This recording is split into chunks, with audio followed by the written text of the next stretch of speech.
Nze ndi munnabyabufuzi omukulembeze.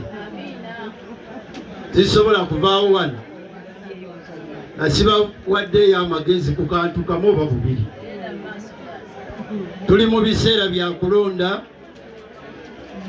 Nze ndi ku sayidi erindiridde enkyukakyuka kwendi.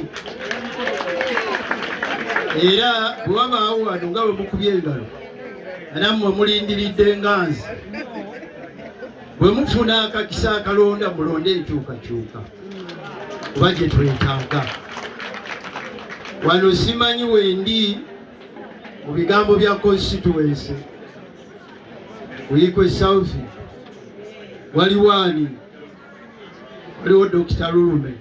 Dr. Lulume mukwano gwaffe ate era munnankyukakyuka. Esayidi eri gye ndowooza nti nayo si wala. Waliyo Sserubula naye mukwano gwe. Ba abantu abajja okuziika babeera bangi.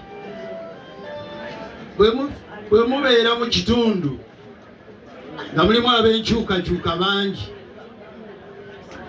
mubatunuulire mulondeemu abo abateefuteefu obulungi ng'ensonga z'ekitundu bazitegeera, nga n'ensonga za Buganda nazo bakola ki?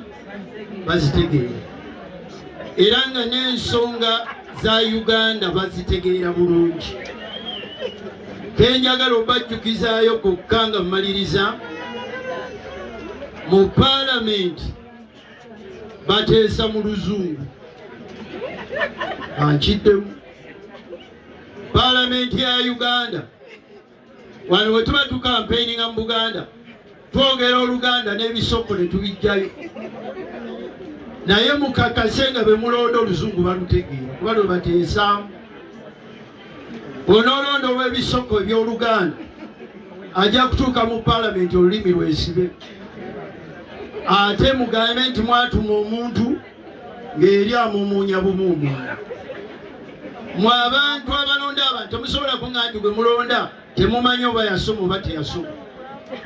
Omuntu asobola genda Kampala emyezi 3 n'akomawo ne diguli nammwe ne mukkiriza. Mbasabye bwe mubuusabuusa temumuwa kalulu.